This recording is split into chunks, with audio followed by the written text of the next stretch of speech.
అక్కడ ఎక్కడ నాడు ఆయన దగ్గరికి వెళ్ళదు తప్పదా రా. సరేమ్మా, ఇది బాగుందా? ముడి బాగుందా? ముడి బాగుందా? అది రాయికి వచ్చేసి టైట్ అయిపోద్ది అనుకుంటానమ్మా. చూసుకో, ముడి తక్కువ. ఇప్పుడు వస్తుంది. అది ఎక్స్ట్రా ముడి కూడా.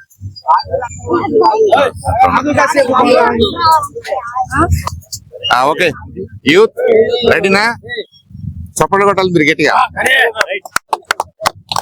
జై Janasena,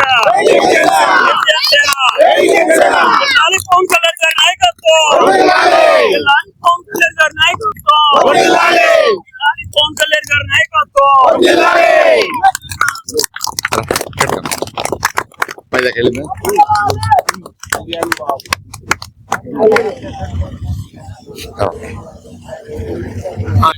very good, very good, very good. రా మాట్లాడతావా? అదే మరి. వెరీ గుడ్, మంచి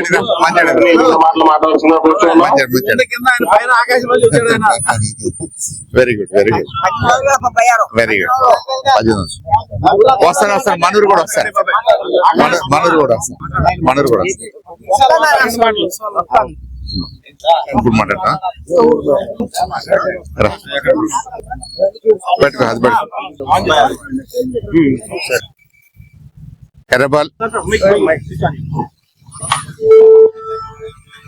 ఎర్రపాలెం జన సైనికులందరికీ పేరు పేరున నమస్కారాలు తెలియజేస్తూ, మన పార్టీ 13వ ఆవిర్భావ దినోత్సవ సందర్భంగా మీ అందరికీ శుభాకాంక్షలు. మన పార్టీ అధ్యక్షులు గౌరవ ఉప మంత్రివర్యులు శ్రీ పవన్ కళ్యాణ్ గారి తరఫున, పార్టీ రాష్ట్ర కమిటీ తరఫున, మరియు ప్రజలందరి తరఫున కూడా ఎర్రపాలెం గ్రామంలో పనిచేస్తున్న కార్యకర్తలకి, అలాగే క్రోసూరు మండలంలో పనిచేస్తున్న జన సైనికులందరికీ కూడా ముందుగా అభినందనలు, ధన్యవాదాలు తెలియజేసుకుంటూ, మీ అందరికి తెలుసు 2014 మార్చి 14వ తారీఖున జనసేన పార్టీ ఆవిర్భవించింది. ప్రత్యేక పరిస్థితుల్లో ఆనాడు పవన్ కళ్యాణ్ గారు, నేను కూటమికి సపోర్ట్ చేస్తాను, కానీ నాకు ఎలాంటి పదవులు కానీ, మా జనసైనికులకు ఎలాంటి ప్రత్యేకమైనటువంటి అవకాశాలు కానీ అవసరం లేదని చెప్పేసి స్వచ్ఛందంగా కూటమి ప్రభుత్వానికి మద్దతు ఇచ్చాడు ఆ రోజున. మళ్ళీ 19 కొద్దిగా విడిపోయినప్పటికీ 24 నాటికి రాష్ట్ర పరిస్థితిని అర్థం చేసుకుని, రాష్ట్రం బాగుండాలంటే, రాష్ట్రం సుభిక్షంగా మరి అభివృద్ధి పదం నడవాలంటే మళ్ళీ కూటమిలో మనం పనిచేయాలి, కూటమి తరఫున మనం భాగస్వాములు అవ్వాలి. ఈసారి జనసేన పార్టీ తరఫున కూడా అభ్యర్థులు ఉంటారు, నాయకులు ఉంటారు. మనము ఎమ్మెల్యేలుగా, ఎంపీలుగా పనిచేస్తాం, కూటమిలో ముందుండి నడిపిస్తాం, తోడుగా నడుస్తాం, బలంగా నడుస్తాం అని మనందరినీ కన్విన్స్ చేసి ఆనాడు పార్టీని నడిపారు. మీరందరూ కూడా హోల్ హార్టెడ్ గా 100% 200% పనిచేసి కూటమిని గెలిపించారు. గెలిపించిన తర్వాత పరిస్థితులు మనకి అన్ని చోట్ల అనుకూలంగా ఉన్నాయా, మనం ఆశించిన విధంగా ఉన్నాయా అంటే కొన్ని చోట్ల లేవనే చెప్పాలి, దాంట్లో మొహమాటం లేదు. అయినప్పటికీ పవన్ కళ్యాణ్ గారి ఆశయం గొప్పది కాబట్టి ఈ రాష్ట్రాన్ని సురక్షంగా, సుభిక్షంగా ఒక మంచి పదవులు నడపాలంటే మనం కొంతకాలం తగ్గైనా సరే మనం దీనికి సపోర్ట్ చేయాలి. రాష్ట్రం అభివృద్ధి పదంలో నడుస్తున్నప్పుడు మన వంతుగా మనకి రావాల్సిన అవకాశాలు, మనకి రావాల్సినటువంటి సేవా అవకాశాలు వస్తాయి. మనందరం కూడా దాంట్లో భాగస్వాములు అవుతామని ఆయన నమ్ముతున్నాడు. మనం కూడా ఆయన మాట మీద నమ్మకంగా ముందుకు సాగాల్సిన అవసరం ఉంది. ఈ క్రమంలో ఫిబ్రవరి 20వ తారీఖున 26న మెంబర్షిప్ కార్యక్రమం స్టార్ట్ అయింది, రాష్ట్ర వ్యాప్తంగా స్టార్ట్ అయింది. దానికి నేను కూడా రాష్ట్ర కార్యాలయంలో నుంచి సమన్వయకర్తగా పనిచేశాను. మా అందరికి అర్థమైంది ఏంటంటే, యువతరంలో పవన్ కళ్యాణ్ గారి మీద, ఆయన నాయకత్వం మీద చాలా నమ్మకం ఉంది. ఆయన మీద అభిమానమే కాదు, ఆయన రాజకీయ పక్కి మీద, ఆయన పద్ధతుల మీద చాలా నమ్మకం ఉంది. పెద్దవాళ్లలో గౌరవం ఉంది, నమ్మకం ఉంది. ఆయన నిస్వార్థంగా తనకు అప్పచెప్పిన పనిని 100% చేస్తున్నాడు. మరి ముఖ్యంగా గిరిజన ప్రాంతాలు, వెనుకబడిన ప్రాంతాలు, ఎస్సీ కాలనీలు, మీరు ఎక్కడైతే ఇబ్బందిగా ఉందో, ఎక్కడైతే 75 సంవత్సరాలుగా మనం అనుకున్నంత పని చేయలేకపోయామో అక్కడ ఆయన పూనుకుని ముందడుగేస్తూ చొరవ తీసుకుంటూ కార్యక్రమాలు చేస్తున్నాడు. ఇవాళ ఏదన్నా మారుమూల గ్రామంలో చిన్నపిల్లలు కానీ పెద్దవాళ్ళు కానీ వాళ్ళకి ఏదైనా సమస్య ఉంటే అక్కడ స్థానికంగా ఉన్న నాయకులు పనిచేయట్లేదని వాళ్ళకి డౌట్ ఉంటే వాళ్ళందరూ ఎక్కడికి వెళ్తున్నారు? పవన్ కళ్యాణ్ గారి దగ్గరకు వస్తున్నారు. అది ఆయన సాధించినటువంటి ఘనతగా మనం చెప్పుకోవాలి. ఆయన నాయకత్వానికి మనం అందరం, మన ప్రజానీకం అందరం, తెలుగు వాళ్ళందరూ ఇస్తున్నటువంటి గౌరవంగా భావించాలి. మనం పవన్ కళ్యాణ్ గారికి అధికారం లేనప్పుడు చూసాం, పవన్ కళ్యాణ్ గారు పోరాటాలు చేస్తున్నప్పుడు చూసాం, పవన్ కళ్యాణ్ గారు ఎమ్మెల్యేగా కానప్పుడు చూసాం. కానీ పవన్ కళ్యాణ్ గారికి అధికారం వస్తే ఎలా ఉంటాడో గతంలో మనకు తెలియదు, ఈ ప్రజానీకానికి తెలియదు, ఆంధ్ర ప్రజలకు తెలియదు. కాబట్టి ఆయన ఏం చేశాడు? నేను చిన్నగా స్టార్ట్ చేసిన, నాకు ఇచ్చిన పనిని నేను 100% సక్సెస్ఫుల్ గా చేసి రాబోయే రోజుల్లో మరిన్ని అవకాశాల కోసం నేను అడిగే అవకాశాన్ని డెవలప్ చేసుకుంటాను, నన్ను నేను డెవలప్ చేసుకుంటాను, మా ఎమ్మెల్యేలని, మా ఎంపీలని, మా కార్యకర్తల్ని అలా తీర్చిదిద్దుతాను. రాబోయే రోజుల్లో మేము చాలా ప్రముఖమైన పాత్ర పోషించాల్సిన అవసరం ఉంది అని చెప్పుకోవడానికి నోటి మాట కాదు, పని చేసి చూపిస్తున్నాడు. అది మనందరం కూడా గమనించాలి. ఎవరు డిసప్పాయింట్ అవ్వాల్సిన అవసరం లేదు. ఎందుకంటే మనం 0లో మొదలయ్యాం, అంచెలంచెలుగా ఎదగాలి, కొంత టైం బట్టే అవకాశం ఉంది. మనం కార్యకర్తలుగా సమిష్టిగా ఉంటూ మనల్ని మనం ఎడ్యుకేట్ చేసుకుంటూ, మనలో అవేర్నెస్ పెంచుకుంటూ, మనలో రాజకీయ చైతన్యాన్ని పెంచుకుంటూ, మనం ఎవరితో ఎప్పుడు ఎంతవరకు ఎలా మాట్లాడాలి. ఇప్పుడు ఇక్కడ స్థానిక ఆయనకు అన్ని విషయాలు తెలుసు. ఆయనతో మనం ఎలా మాట్లాడుకోవాలి, ఆయన ద్వారా మనం జనసేన మనం కలిసి ఉన్నామంటే ఎలక్షన్ల వరకే కలిసి ఉంటాం కాదు, ఎలక్షన్ల తర్వాత పనిచేసే కార్యక్రమాల్లో కూడా మనం కలిసే ఉన్నాం. అయితే మనకి ఎస్పెషల్లీ పల్నాడు ఏరియాలో నర్సరావుపేట ఎంపీ ఈ 7 నియోజకవర్గాల్లో మనకు వస్తున్న ఫీడ్బ్యాక్ ఏంటంటే, మన వాళ్ళు ఏదైనా అవసరం ఉంటే అడుగుతున్నారు, వాళ్ళకి వినపడకో వేరే పనుల్లో ఉండే ఆదుర్దాలను ఉండే ఇంకొక బిజీగా ఉండి ఇప్పుడు కాదులే తర్వాత చూద్దాంలే అన్నారనుకోండి, మన వాళ్ళు కొద్దిగా పర్సనల్ గా తీసుకుని ఇబ్బంది పడుతూ మనం మళ్ళీ వెళ్ళేది ఏంటి ఆయన దగ్గరకు అంటున్నారు. అది రాజకీయ ప్రక్రియ కాదు. రాజకీయ ప్రక్రియకి కొంత వెసులుబాటు ఇవ్వాలి. మీరు ఎమ్మెల్యేతో 1-2 సార్లు మాట్లాడాలి, అలాగే ఎంపీ గారితో మాట్లాడాలి. ఒక్కళ్ళగా వెళ్ళి మాట్లాడితే వాళ్ళు బహుశా ఈ అబ్బాయి ఏదో పర్సనల్ గా వచ్చి ఉంటాడు అనుకుంటారు. కానీ ఎర్రబాలెం నుంచి ఒక 5 గానో 10 మంది గానో ఒక టీం గానో మీరు వెళ్ళారనుకోండి, డిఫరెంట్ గా వాళ్ళు మన మాట వింటారు. అలాగే ఏ ఊరు నుంచైనా, అలాగే ఏ నియోజకవర్గం నుంచైనా. సో రాజకీయమైన ప్రక్రియ జరగాలే గాని మనం పవన్ కళ్యాణ్ గారి అభిమానులుగా మిగిలిపోతే రాజకీయ ప్రక్రియలో వెనకబడతాం. ఇది గత 10 రోజులుగా మేము అబ్జర్వ్ చేస్తున్నటువంటి మెజారిటీ ఇష్యూస్ లో, మెజారిటీ సమస్యలని మనం అనుకుంటున్న చోట వీళ్ళు నెగోషియేట్ చేసుకోవటం కుదరక, వెళ్ళి మాట్లాడటం కుదరక, తొందరపడుతూ ఆవేశపడుతూ మా మాట వింటలేదు, మమ్మల్ని ఎవరూ లెక్క చేయట్లేదు అని నిరుత్సాహానికైతే గురవుతున్నారు ఉంటదేమోనని నా అనుమానం. కాబట్టి రాబోయే రోజుల్లో మనందరం ముందు జన సైనికులుగా మన కేపబిలిటీని పెంచుకోవాలి, జన సైనికులుగా మనం అవగాహన పెంచుకోవాలి. రాజకీయ ప్రక్రియలో ఎలా జరుగుతుంది, ఇండివిజువల్కి పెద్దగా వాల్యూ ఉండదు. ఇండివిజువల్ ఎవరైనా సరే, ఎంత పెద్దవాళ్ళైనా సరే, వాళ్ళకంతగా వాళ్ళ మాటకు అంత విలువ ఇవ్వాల్సిన అవసరం ఏ పార్టీకి ఉండదు. కానీ సమిష్టిగా మేము పలానా జనసేన పార్టీ నుంచి గ్రామ కమిటీ తరఫు నుంచి వచ్చాం, మండల కమిటీ తరఫు నుంచి వచ్చాం, మేము 10 మందిమి, మేము 20 మందిమి, మాకు ఇక్కడ వేలాది సంఖ్యలో ఓటింగ్ ఉంది, వేలాది సంఖ్యలో మాకు మెంబర్షిప్ ఉంది.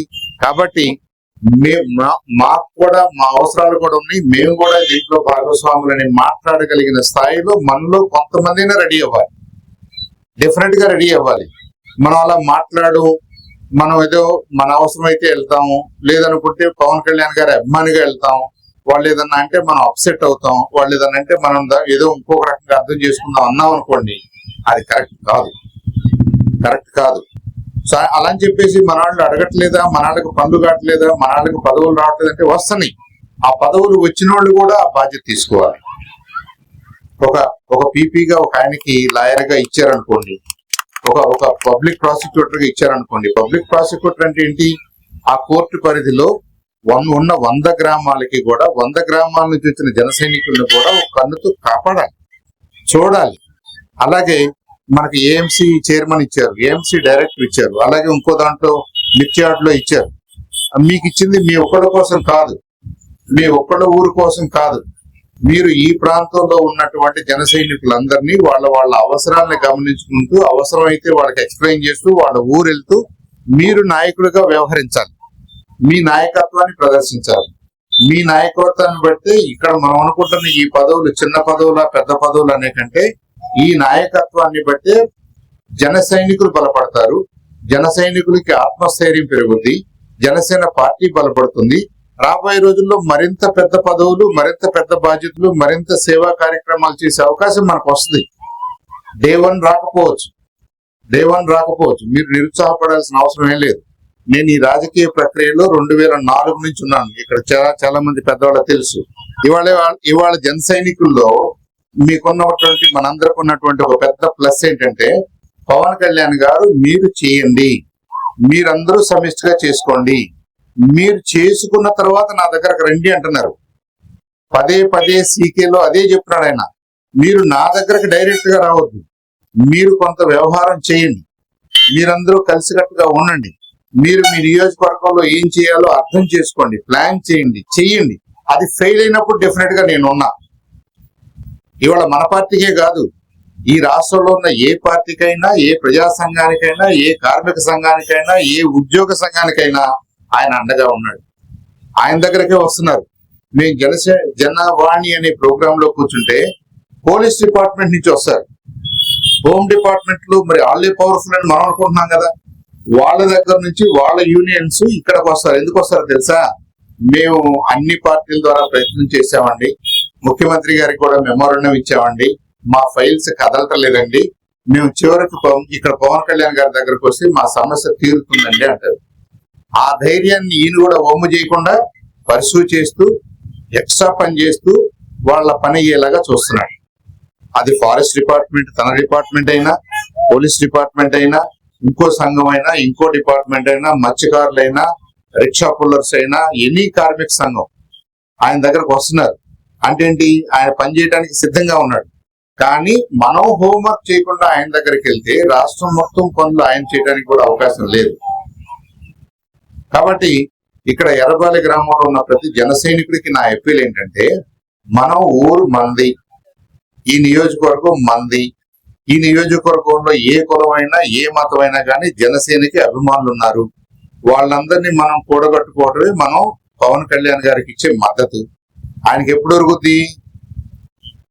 మన గ్రామం, మన మండలం, మన నియోజకవర్గం, మన ఏరియా, ఇక్కడ మేమంతా ఉన్నామంటే ఆయనకి కొండంత బలం. మన తరఫున ఏం మాట్లాడాలో, ఎక్కడ మాట్లాడాలో ఆయన మాట్లాడతాడు. ఏ నియోజకవర్గాల్లో అయితే ఆయనకి అలాంటి సాలిడ్ పట్టు వస్తుందో ఆ నియోజకవర్గాల్లో 3 డిఫరెంట్ గా ఉంది. ఏ నియోజకవర్గాల్లో అయితే మనం పట్టకుండా ఉన్నామో మరి మన బలం తక్కువ ఉంది అనే భావన మనకే వస్తుంది. ఎదుటి పార్టీ వాళ్ళు కూడా అదే అంటారు. నాకు తెలిసి గత 20 సంవత్సరాలుగా ఎవరు పోటీ చేసినా గాని మరి ఇవాళ ఆయా గ్రామాల్లో ఉన్న నాయకులందరూ జనసేన వైపు, జనసేన అభిమానులుగా మారిన వాళ్ళు గతంలో వేరే పార్టీలకు చేసి ఇప్పుడు జనసేనకు చేద్దామని వచ్చిన వాళ్ళు నా ఉద్దేశం మెజారిటీ సంఖ్యలో ఉంటారు. కాబట్టి మనదేం చిన్న పార్టీ కాదు. చిన్న పార్టీ అని అంటున్నారు ఎదుటి వాళ్ళు, ఎందుకంటే మనం పేపర్ మీద లెక్క చూయించకపోతాం. ఉదాహరణకి వేరే పార్టీలకి 40,000 ఉన్నారు. ఎవరు పెద్ద ఎవరు చిన్న? ఇంకంతకంటే పెద్దగా ఏమి ఉండదు కదా డిస్కషన్ కి. ఒక పార్టీకి 40,000 మెంబర్షిప్ ఉంది, మన పార్టీకి 4,000 ఉంది. కాబట్టి పేపర్ మీద మనం మీడియా పాయింట్ లో, టీవీ వాళ్ళ పాయింట్ లో, న్యూస్ పేపర్స్ వాళ్ళ పాయింట్ లో, పార్టీల పాయింట్ లో ఓకే జన సైనికులు ఇక్కడ తక్కువగా ఉన్నారు, ఇది జనసేనకి పనికొచ్చే నియోజకవర్గం కాదు అని వాళ్ళు విశ్లేషిస్తారు. ఆ మాట కూడా అన్నారు. దాని అర్థం ఏంటి? ఏం చేద్దాం మరి? నిజంగా మనం చిన్న పార్టీనా? నిజం లేవా? జన సైనికులు లేరా? జన సైనికులు మద్దతు ఇచ్చేవాళ్ళు లేరా? ఎలా చెప్తాం? ఎవరో చెప్తాం. ఇప్పుడు నేను వచ్చానండి మీ ఊరు, నాతో పాటు ఇద్దరు వచ్చారు, మీరు 100 మంది కనపడ్డారు. మీ మాట చెల్లుద్దా, మా మాట చెల్లుద్దా? మీ మాట చెల్లాలి కదా, మీరు 100 మంది ఉన్నారు కాబట్టి. మీరు ఎప్పుడు మా ఊరు వస్తారు, మీరు నలుగురే వస్తారు, మేము 10 మంది ఉంటాం, ఎవరి మాట చెల్లుద్ది? ఇదేనా గేమ్? అదేనా? రేపు పార్టీలైనా అంతే. రేపు పవన్ కళ్యాణ్ గారు వెళ్ళి ఏదైనా మాట్లాడాలంటే ఉంటారు, ఆయన కాదండి ఉన్నారండి అంటారు. ఎలా ఉన్నారు? ఎలా ఉన్నారు చెప్పాలి కదా మనం, చెప్పాలి కదా మనం. అదే సభ్యత్వ నమోదు కార్యక్రమం యొక్క అంతర్గతంగా ఉన్నటువంటి రాజకీయ వ్యూహం. దీంట్లో నేనేం దాయాల్సిన అవసరం లేదు, ఏ పార్టీ కూడా దాయదు ఈ విషయాన్ని. నేను ఎందుకు ఇంత విడమర్చి చెప్తున్నానంటే, మీరు ఎప్పుడు కౌంట్ అవుతారు? మేము ఎర్రపాలెంలో 500 మంది ఉన్నామండి, మెంబర్స్ గా ఉన్నామండి అంటే 500 కుటుంబాలు మా మాట వెంటాయి అంటే దాదాపుగా 1000-2000 ఓట్లు డైరెక్ట్ గా మేము ఉన్నామండి ఇక్కడ. మిగతా వాళ్ళు ఎలా చేసినా కానీ మేము ఉన్నాం. మేము ఇంకొక 500 మందిలో 1000 మందిలో కన్విన్స్ చేసి మన పార్టీకి వేయించగలం.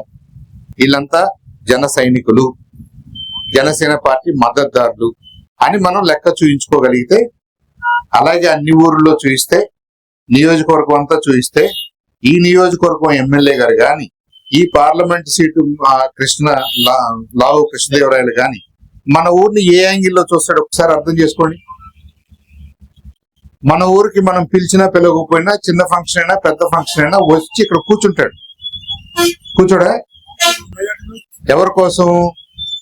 తన రాజకీయ భవిష్యత్తు కోసం కూర్చుంటారు, లేదా మన మీద అభిమానంతోనైనా కూర్చుంటారు. రాజకీయ ప్రక్రియ. నాయకుడిగా ఎదగాలంటే, మనకంటూ అవకాశాలు రావాలంటే, మన ఊరికి ప్రొటెక్షన్ మంచి జరగాలంటే ఇక్కడ మనం ఉన్నాము అన్న సంగతి మనం తెలియజెప్పాలి. సభ్యత్వ నమోదు కార్యక్రమం యొక్క మెయిన్ ఉద్దేశం అదే. లేకపోతే పవన్ కళ్యాణ్ గారికి మనం నిజంగా ఎందుకు ఉపయోగపడతాం ఒకసారి చెప్పండి. ఆయన ఎప్పుడో పవర్ స్టార్, ఈ రాజకీయాలకు సంబంధం లేకుండానే ఆయన ఇటుగా వస్తున్నాడని చెప్తే మన ఊర్లో అందరూ రారా రోడ్డు మీదకి? ఆయన చూడటానికి రారా?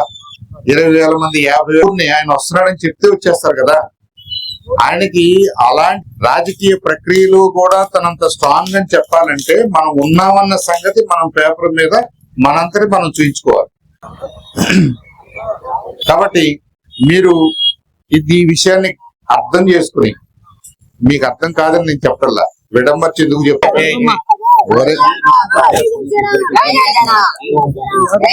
రాంబాబు గారు, రాంబాబు గారు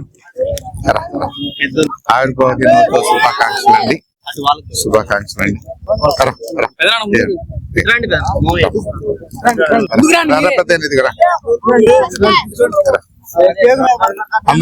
అందరూ కూడా కేక్ తీసుకోండి, పవన్ కళ్యాణ్ గారికి మద్దతుగా నిలబడండి, ఆయన ఆశీర్వదించండి పెద్దవాళ్ళు. సరేనా? Right, thank you. మన సీన్ వాళ్ళ పెళ్లి దగ్గర